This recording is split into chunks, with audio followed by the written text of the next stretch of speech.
Hello everyone, welcome to online study point. तो आज के इस वीडियो में हम लोग डिस्कशन करेंगे मैथमेटिक्स के प्रैक्टिस सेट नंबर 12 के बारे में। और इसके पहले की 11 प्रैक्टिसेस ऑलरेडी ली जा चुकी हैं, तो जिसने अभी तक उन वीडियोस को नहीं देखा है जा करके ज़रूर से देख लीजिएगा, क्योंकि सारे ही वीडियो में बहुत ही इंपॉर्टेंट क्वेश्चन डिस्कशन किए जाते हैं जो आपके आने वाले एग्जामिनेशन आरआरबी, एनटीपीसी और ग्रुप डी के लिए बहुत ही ज़्यादा इंपॉर्टेंट होगा। ठीक है, तो वीडियो को लास्ट तक देखिएगा। अगर वीडियो पसंद आएगा तो वीडियो को लाइक करिए और ज़्यादा से ज़्यादा शेयर करके अपना सपोर्ट शो करिए। और जो भी चैनल पे नए हैं तो चैनल को सब्सक्राइब करके बेल आइकन को दबाइए, जिससे कि लेटेस्ट वीडियो की इन्फॉर्मेशन आपको तुरंत मिल जाए। वीडियो के पीडीएफ के लिए आप ऑनलाइन स्टडी पॉइंट का एंड्रॉइड ऐप इंस्टॉल कर लो। यहाँ पे आपको वीडियो की पीडीएफ के साथ साथ इसकी क्विज भी अवेलेबल करा दी जाती है। ठीक है, और मैथ्स की जो हैंड रिटन नोट्स है ये सभी गवर्नमेंट एग्जामिनेशन के लिए इंपॉर्टेंट है। इसकी लिंक आपको नीचे डिस्क्रिप्शन बॉक्स में प्रोवाइड की गई है, तो जिसने अभी तक नहीं परचेज़ किया है इसको जल्दी से परचेज़ करिए, क्योंकि आगे आने वाले सभी गवर्नमेंट एग्जाम में आपके लिए ये बेनिफिशियल होने वाली है। यहाँ पे आपको क्या क्या मिलेगा, तो A to Z complete mathematics दी गई है, साथ ही साथ बेसिक लेवल, ट्रिकी लेवल और नंबर ऑफ क्वेश्चन ज़्यादा से ज़्यादा रखे गए हैं, जिससे कि आपकी प्रिपरेशन अच्छे से हो सके। ठीक है, तो आइए स्टार्ट करते हैं आज का सेशन। देखिए क्वेश्चन नंबर फर्स्ट आपकी स्क्रीन पे है। एक कर्मचारी के वेतन में 30% की वृद्धि की गई, जिससे उसका वेतन 910 रुपये हो गया। तो आपसे पूछा जा रहा है कि बढ़ोतरी होने से पहले उसका वेतन क्या था। क्वेश्चन समझ में आया?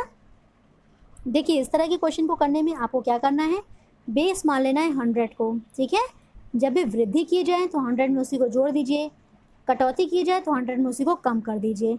तो क्या किया जा रहा है, कर्मचारी के वेतन में 30% की वृद्धि हो रही है, यानी कि 130% हो गया।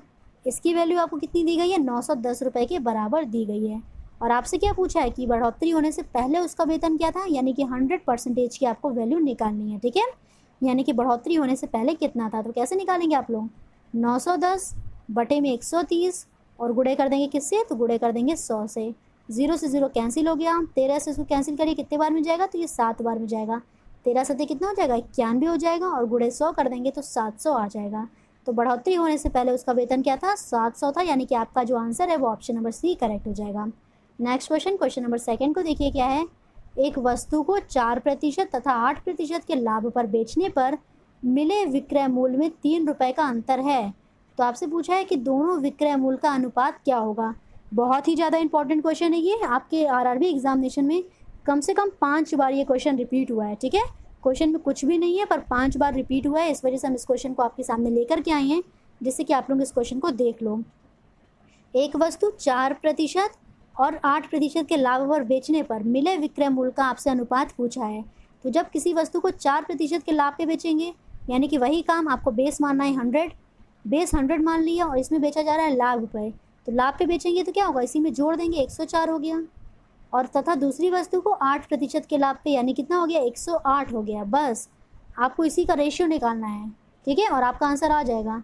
क्या बोला था, एक वस्तु को 4% और 8% के लाभ पर बेचने पर, यानी कि ऑलरेडी यहाँ पे विक्रय मूल्य के बारे में बात की गई है, और इसको जब आप लोग निकाल लोगे तो यही आपके विक्रय मूल्य का अनुपात हो जाएगा। तो आइए कैंसिल कर लेते हैं। देखिए 2 पंचे 10, 2 दूनी 4, 2 पंचे 10, 2 चौके 8, फिर से 2 से कैंसिल होगा, 2 दूनी 4, 2 छंग 12, 2 दूनी 4, 2 सते 14, यानी कि आपका रेशियो क्या आ जाएगा, 26:27। ठीक है, तो आपका आंसर करेक्ट हो जाएगा ऑप्शन नंबर डी, यानी कि 26:27 जो होगा वो दोनों के विक्रय मूल्य का अनुपात हो जाएगा।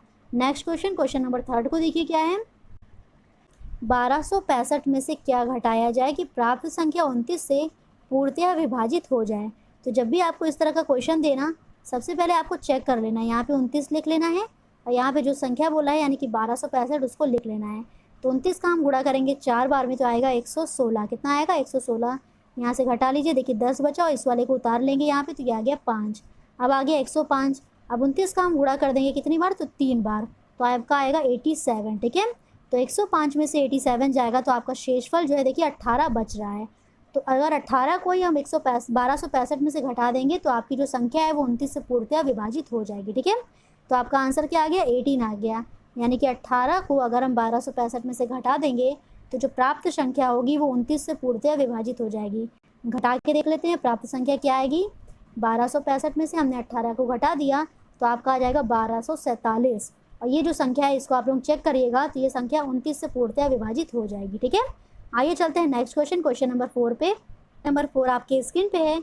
12 बटे में 13, फिर मल्टीप्लाई का साइन है, 285 डिवाइडेड बाई 96 फिर डिवाइड का साइन लगा करके 171 डिवाइडेड बाई 169 लिखा हुआ है, ठीक है। तो इसको कैसे सॉल्व करेंगे, देखिए 12/13 मल्टीप्लाई 285 डिवाइडेड बाई 96, उसके बाद डिवाइड का साइन है, इसको हम चेंज कर लेंगे मल्टीप्लाई में, तो जो नीचे वाला नंबर है वो ऊपर हो जाएगा और ऊपर वाला नंबर नीचे हो जाएगा, यानी कि 169 डिवाइडेड बाई 171, ठीक है।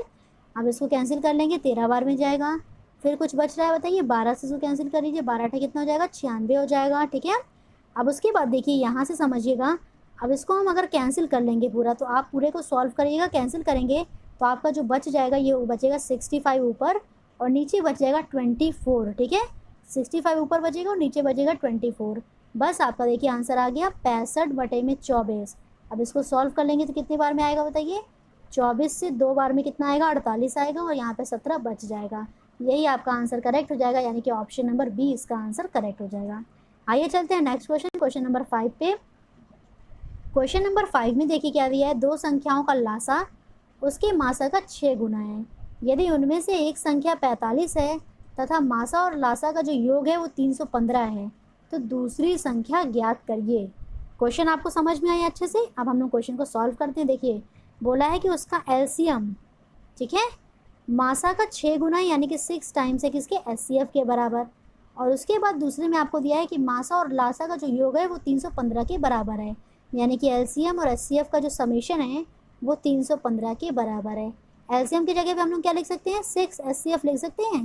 तो यहाँ पे लिख लेते हैं 6h + h which is equals to 315। तो यहाँ से 7h इज इक्वल्स टू आ जाएगा 315 के बराबर। यहाँ तक समझ में आया। तो आप यहाँ से एचसीएफ निकाल लो, यानी कि 315 को 7 से भाग दे लो, कितने बार में जाएगा, 7 चौक 28, कितना गया, 3 गया, ठीक है। 7 चौक 28 और 3 और 7 बचे 35 हो जाएगा, यानी कि जो मासा है वो आ गया 45। मासा कितना आ गया, 45 आ गया। तो हम लोग यहाँ से लासा भी निकाल लेंगे, क्योंकि लासा बराबर क्या है, 6 गुना है मासा के। तो बस आपका क्वेश्चन देखिए तुरंत हो गया। अब इस तरह के क्वेश्चन करने के लिए हम लोग क्या करते हैं, लासा गुणे मासा बराबर होता है पहली संख्या गुणे में दूसरी संख्या। तो मासा आपका क्या आया है, 45 आया है, और उसके बाद लासा क्या हो जाएगा, तो ये हो जाएगा 6 गुणे में 45, ठीक है। पहली संख्या आपको कितनी दी गई है, तो पहली संख्या 45 दी गई है, और आपको दूसरी संख्या निकालनी, यानी कि सेकंड नंबर निकालना है।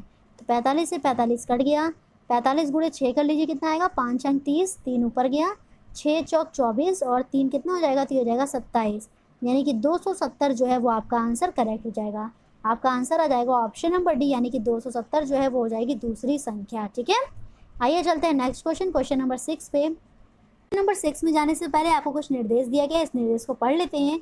निम्नलिखित सारणी 4 मोटर कारों की गति किलोमीटर प्रति घंटे में और उनके द्वारा लिए गए समय को दर्शाती है। क्वेश्चन समझ में आ गया।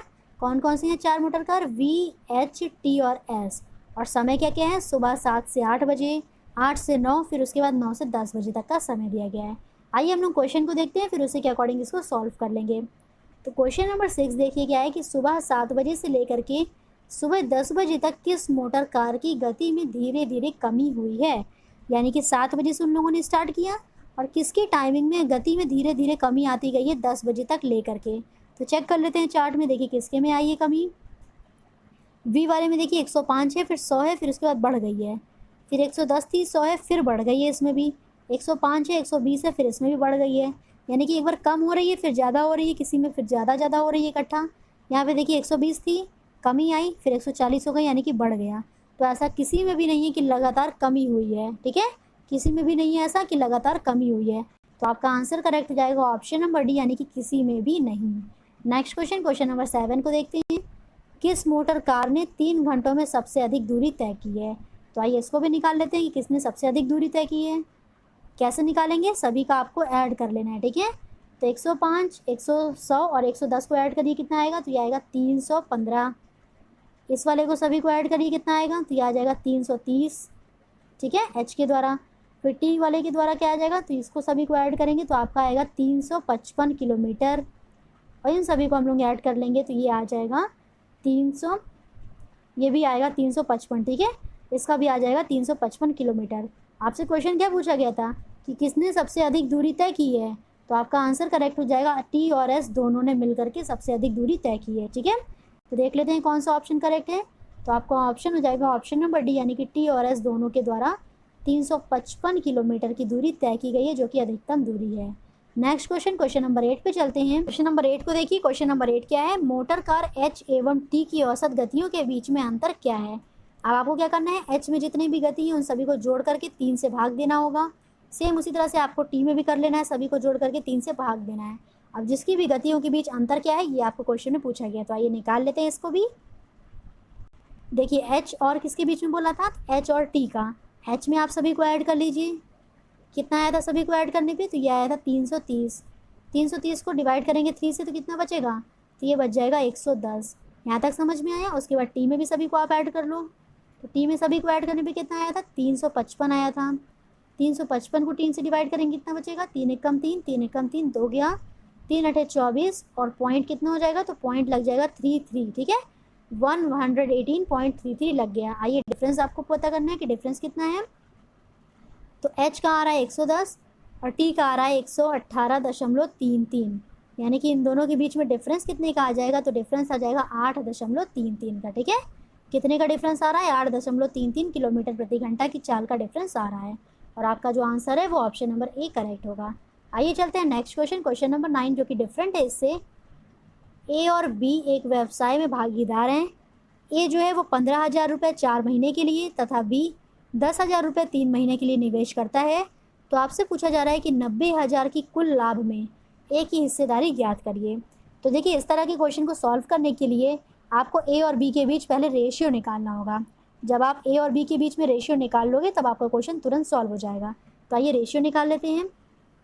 ए ने 15,000 रुपये जमा किया, 4 महीने तक के लिए निवेश किया, और बी ने कितना किया? तो बी ने 10,000 रुपये को 3 महीने तक के लिए निवेश किया। यहाँ तक समझ में आया? 0 से 0 को कैंसिल कर लीजिए। 5 दूनी 10 हो जाएगा, 5 तिहाई 15 हो जाएगा, 3 से 3 कैंसिल हो गया, और इसको कैंसिल करेंगे तो 2 दूनी 4, यानी कि 2:1 का अनुपात आ रहा है ए और बी में। समझ में आया? 2:1 का अनुपात है। अब आपसे पूछा है ए की हिस्सेदारी क्या है, तो 2 को ऊपर रखेंगे। आइए निकाल लेते हैं ए की हिस्सेदारी। अनुपात आया था 2:1 का। अब आपको ए का निकालना है, यानी कि 2 को ऊपर रखिए, बटे में 2 + 1 करेंगे और गुणे कर देंगे किससे? तो 90,000 से, ठीक है। गुणे कर देंगे किससे? 90,000 से। 2 + 1 कितना हो जाएगा? 3 हो जाएगा। तो इसको सॉल्व कर लेते हैं। 2/3 गुणे में 90,000। इसको कैंसिल करिए, कितने बार में जाएगा ये? तो 3 त्रिक का 9 हो जाएगा, 0 0 0 0, ठीक है, 3 बार आएगा। यहाँ पे एक एक्स्ट्रा हो गया था, इसको कैंसिल कर लीजिए और गुणे 2 कर देंगे तो ये कितना आ जाएगा? तो ये आ जाएगा 60,000। ए का कितना हिस्सेदारी है? तो ये है 60,000, और बी की कितनी होगी? तो बी की हो जाएगी 30,000। ओके, तो होप्स आप लोगों को क्वेश्चन समझ में आया होगा। इस क्वेश्चन का आंसर हो जाएगा ऑप्शन नंबर सी करेक्ट। आइए चलते हैं नेक्स्ट क्वेश्चन नंबर 10 पे। क्वेश्चन नंबर 10 में देखिए क्या दिया है। 15,000 रुपये की धनराशि एक वर्ष में ब्याज की एक निश्चित दर से 15,900 हो जाती है, तो ब्याज की दर ज्ञात करना है। यानी कि यहाँ पे आपको क्या दिया है? मिश्रधन दिया है, मूलधन दिया है और समय दिया है, और आपको क्या निकालना है? दर निकालना है, ठीक है। तो पहले हम निकाल लेते हैं ब्याज कितना है।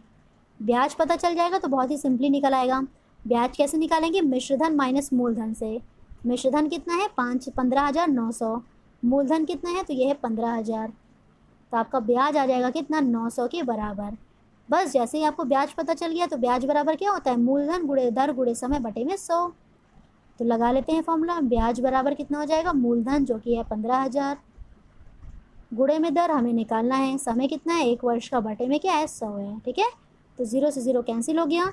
अब इसको इधर भेज दीजिए, तो 900 बटे में 150 हो गया, बराबर हो गया R%। यही आपको निकालना है।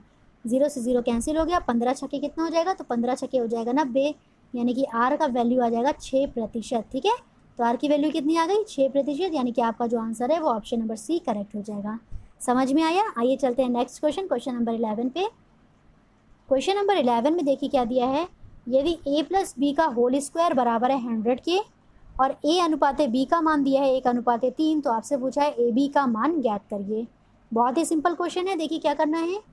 a + b का स्क्वायर दिया है 100 के बराबर, तो a + b कितना हो जाएगा? √में 100, यानी कि यहाँ से आपकी a + b की वैल्यू आ गई 10 के बराबर। यहाँ तक समझ में आया? अब यहाँ पे दिया है a/b का मान 1/3, यानी कि a/b ही बराबर है 1/3 के। क्रॉस मल्टीप्लाई कर लीजिए, तो b की वैल्यू किसके बराबर आ रही है? ये आ रही है 3a के बराबर। बस आपको यही काम करना है, b की जगह पे 3a रख देना है और आपका आंसर आ जाएगा। तो निकाल लेते हैं। देखिए ए प्लस बी बराबर कितना था, तो ये आ गया था 10 के बराबर। अब उसके बाद बी की जगह पे हम लोग क्या ले सकते हैं, 3a रख सकते हैं, ये हमें पता चल गया। तो बी की जगह पे हमने रख लिया 3a which is equals to हो गया 10 के। 3a प्लस ए कितना हो जाएगा 4a बराबर हो गया 10 के, और ए का मान यहाँ से आ जाएगा 10/4। इसको आप लोग सॉल्व कर लीजिए, 2 दूनी 4 और 2 पंचे 10, यानी कि ए का मान कितना आ गया, तो ए का मान आ गया 5/2। और बी का कितना आ जाएगा, तो बी है 3a के बराबर, तो ये हो जाएगा 3 गुणे में 5/2, यानी कि कितना आ गया 15/2 जो है वो बी का मान आ जाएगा। समझ में आया। ए और बी का मान आपको निकालना है, तो ए का मान कितना था 5/2 था, और बी का मान कितना आ गया, तो ये आ गया था 15/2। यहाँ तक समझ में आया। ए का मान क्या आ गया 5/2, इसको हम लोग लिख सकते हैं 2.5, और बी का मान कितना है 15/2, इसको हम लोग लिख सकते हैं 7.5। 2.5 गुणे में 7.5 करेंगे तो आपका आंसर आ जाएगा 18.75। कितना आ जाएगा 18.75, यही इसका आंसर करेक्ट हो जाएगा। ठीक है, तो इस क्वेश्चन का आंसर हो जाएगा ऑप्शन नंबर बी, यानी कि 18.75। आइए चलते हैं नेक्स्ट क्वेश्चन, क्वेश्चन नंबर 12 पे। क्वेश्चन नंबर 12 में देखिए क्या है, यदि दो संपूरक कोण का अनुपात जो है वो 13:5 है, तो दोनों में अंतर ज्ञात करिए। ठीक है, आपको इसमें दिया है अनुपात किसके बीच में, तो संपूरक कोण का। संपूरक कोण क्या होते हैं, जिन दो कोणों का अनुयोग जो होता है वो 180 के बराबर होता है, उन्हें हम लोग कहते हैं संपूरक कोण। तो कर लेते हैं। देखिए 13 का अनुपात दिया, यानी कि 13x + 5x, इसकी वैल्यू किसके बराबर है, तो 180 के बराबर होगी। 13 में 5 जोड़ देंगे तो कितना हो जाएगा, तो ये हो जाएगा 18x के बराबर, यानी कि 18x बराबर हो गया 180 के। तो यहाँ से हमें x की वैल्यू निकाल लेनी है, कितनी हो जाएगी 180/18, कैंसिल कर लेंगे, कितनी बार में आएगा 10 बार में। ठीक है, तो यहाँ से आपको x की वैल्यू पता चल गई 10 डिग्री। बस आपका क्वेश्चन सॉल्व हो गया। देखिए वो निकाल लेना है, पहला संपूरक कोण क्या होगा 13 × x which is equals to 13 गुणे में 10, किसके बराबर आ जाएगा, तो आ जाएगा 130 के बराबर। और दूसरा संपूरक कोण क्या होगा, तो ये हो जाएगा 5 × 10, यानी कि वो हो जाएगा 50 डिग्री के बराबर। तो 130 और 50 का आपको निकाल लेना है डिफरेंस, जो कि आ जाएगा 80 के बराबर। तो इन दोनों संपूरक कोण में अंतर कितने का हो जाएगा, तो इसका अंतर हो जाएगा 80 डिग्री के बराबर, यानी कि आपका आंसर करेक्ट हो गया ऑप्शन नंबर डी। ठीक है, तो जब भी इस तरह के क्वेश्चन आपको दिए हों, दो संपूरक कोण का अनुपात दिया है, तो इससे आपको निकाल लेना है एक्स की वैल्यू। एक्स की वैल्यू आपने निकाल ली तो आपको संपूरक कोण का मान पता चल जाएगा। फिर जो भी पूछा हो कि संपूरक कोण का योग क्या होगा, संपूरक कोण का अंतर क्या होगा, आप लोग आराम से निकाल लोगे। ठीक है, तो आइए चलते हैं नेक्स्ट क्वेश्चन, क्वेश्चन नंबर 13 पे। देखिए क्वेश्चन नंबर 13 क्या है, tan 210 डिग्री का मान ज्ञात करिए। अब tan 210 डिग्री का हम लोग मान कैसे निकालेंगे, आपको तो 0 डिग्री की वैल्यू पता होती है, 45 की, 30 की, 60 डिग्री की और 90 डिग्री की, आपको ये सब की वैल्यूज़ पता होती हैं। पर यहाँ तो पूछ लिया 210 डिग्री का मान बताओ, कैसे निकालेंगे 210 डिग्री का। देखिए आपको इस तरह के क्वेश्चन में करना होता है इसको चेंज। tan 210 डिग्री को हम लोग लिख सकते हैं 180 + 30। क्या 210 को ये लिख सकते हैं 180 + 30? अगर लिख सकते हैं तो आपका क्वेश्चन सॉल्व हो जाएगा तुरंत। अब देखिए tan 180 डिग्री प्लस थीटा कितना होता है, tan 180 + थीटा जो होता है वो होता है tan थीटा के बराबर। यहाँ पे थीटा का मान कितना है 30 डिग्री के बराबर है, तो बस आपका क्वेश्चन क्या हो जाएगा, ये हो जाएगा बराबर tan 30 डिग्री के। बस अब आपका वैल्यू किस में आ गया, 30 में आ गया, और 30 का वैल्यू तो आप लोग आराम से निकाल ही सकते हो, आपको पता ही होता है। तो tan 30 डिग्री की वैल्यू क्या होती है, ये होती है 1/√3, यानी कि आपका जो आंसर है वो ऑप्शन नंबर ए करेक्ट हो जाएगा। ठीक है, बस इसमें यही वाली अरिथमेटिक हम लोग ने यूज़ किया है कि tan 180 + थीटा जो होता है ये बराबर होता है tan थीटा के, और यहाँ पे थीटा का मान था 30, तो हमने इसको रख लिया, किसके बराबर आ गया, ये tan 30 के बराबर आ गया। और tan 30 डिग्री की जो वैल्यू होती है 1/√3, तो आपका आंसर करेक्ट हो गया ऑप्शन नंबर ए। क्लियर हो गया। आइए चलते हैं नेक्स्ट क्वेश्चन, क्वेश्चन नंबर 14 पे। क्वेश्चन नंबर 14 क्या है, कितने मिलीमीटर से 10 किलोमीटर बनते हैं। तो इस क्वेश्चन को सॉल्व करने के लिए सबसे पहले आपको मिलीमीटर और मीटर में रिलेशन पता होना चाहिए, और मीटर और किलोमीटर में रिलेशन पता होना चाहिए। तो 1 मीटर में जो होते हैं 10⁻³ मिलीमीटर होते हैं। ठीक है, 1 मीटर में 10⁻³ मिलीमीटर होते हैं, और सेम यही चीज़ यानी कि 1 किलोमीटर में 10⁻³ मीटर होते हैं, यानी कि 1000 मीटर के बराबर होता है 1 किलोमीटर। अब यहाँ पे हम लोग मीटर की जगह पे ये रख देते हैं, तो क्या आ जाएगा, देखिए 10⁻³ इंटू में 10⁻³ मिलीमीटर। तो 1 किलोमीटर में कितने मिलीमीटर हो गए, ये हो गया 10⁻6। जब आधार समान होगा तो घातें क्या होंगी, जुड़ जाएंगी, तो 3 + 3 कितना हो गया, 6 हो गया। तो 1 किलोमीटर बराबर होता है 10⁻6 मिलीमीटर के। यहाँ तक समझ में आ गया। अब आपसे पूछा है कि कितने मिलीमीटर से 10 किलोमीटर बनते हैं, तो जब 1 किलोमीटर बराबर है 10⁶ के, तो देखिए 10 किलोमीटर किसके बराबर होगा, 10 किलोमीटर जो है ये बराबर हो जाएगा 10 इंटू 10⁶ मिलीमीटर के, यानी कि 10⁻7, ठीक है। 10⁻7 मिलीमीटर के बराबर हो जाएगा कितना, 10 किलोमीटर। तो 10⁻7 मिलीमीटर से बनते हैं 10 किलोमीटर, यानी कि आपका जो आंसर है वो ऑप्शन नंबर सी करेक्ट हो जाएगा। आइए चलते हैं आज का last question, question number 15। Question number 15 क्या है, एक मीनार के आधार से 20 मीटर दूरी पर स्थित बिंदु से मीनार की चोटी का उन्नयन कोण 60 डिग्री है, तो मीनार की ऊंचाई ज्ञात करिए। देखिए हाइट एंड डिस्टेंस वाले क्वेश्चन में हमें सिर्फ और सिर्फ डायग्राम पहले बनाना होता है।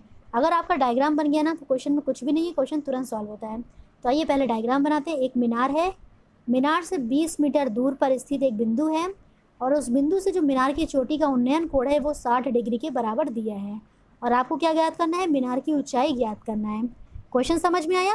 अब देखिए आपको यहाँ पे लंब और आधार का रिलेशन दिया जा रहा है, ठीक है, लंब और आधार का। तो लंब बटे में आधार किस में होता है, 60 डिग्री, यानी कि सॉरी tan में होता है। लंब बटे में आधार किस में होता है, tan में होता है। और यहाँ पे एंगल कितने का है, 60 डिग्री का है। तो tan 60 डिग्री बराबर हो जाएगा लंब बटे में आधार, यानी कि h बटे में 20। तो आइए बस हम लोग क्वेश्चन को सॉल्व कर लेते हैं।